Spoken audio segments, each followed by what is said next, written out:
This is a download page. A download page is really useful to have, especially if you have more than one file type of your book available. It allows the customer to decide which type of file they want to download.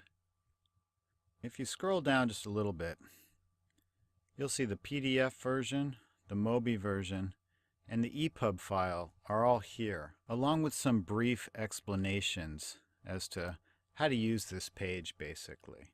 And that's really important. Let's take it again from the top.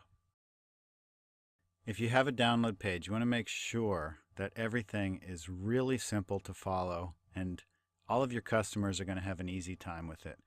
Things like, thank you for your purchase, but more importantly, download links are below.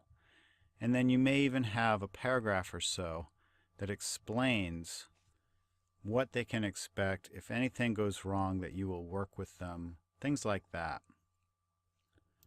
Also let people know to copy and save the URL address just in case something ever goes wrong or they lose it and need to come back and get it.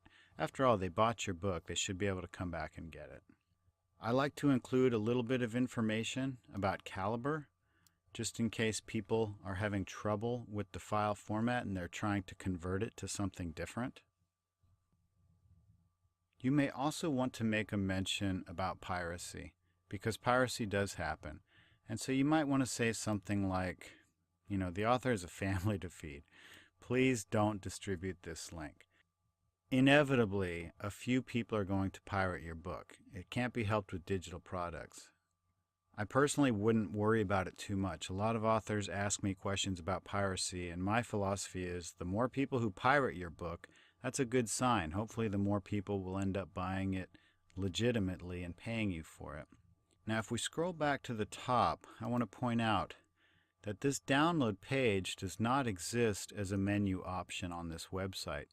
The only way people can get to this download page is if PayPal sends them here after purchase, or if somebody shares the link. So either way, you're going to get data on how many visitors your page has, whether it's from PayPal or whether it's from some other source. Now if you scroll down to the bottom, you can see that I have something called Stat Counter.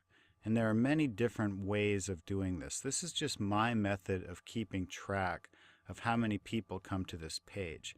And so if a lot of people are coming to this page without actual purchases through PayPal, then I'll know that something's going on and the page is being shared. It's very easy to change the URL of this page, which will eliminate all of that piracy. However, I want to point out, in 5 years of doing this at this point, I have almost never had anybody pirate my books this way. Only once or twice have I thought it was necessary to make a change, and really I wasn't even positive.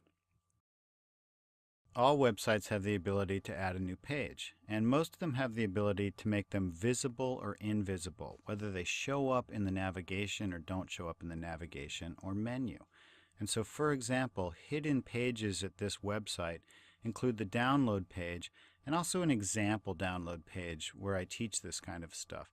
And neither one of these pages are a part of the menu or a part of the navigation. The only way customers can get here or readers can get here is by being given the link, usually through PayPal or through me in one of my courses. And obviously there are dozens and dozens of different hosting options for websites and blogs. So look at yours for how to create a page that doesn't show up as a part of the menu, or talk with your web designer if you have it done that way, if you want to sell books directly from your site. In a little bit, we're also going to talk about ways of selling with a shopping cart that don't involve needing a download page. But PayPal buttons work really well, and I like doing it this way. I sell more books with my PayPal buttons than with my shopping carts. Next, we're also going to talk about creating your PayPal button and implementing it.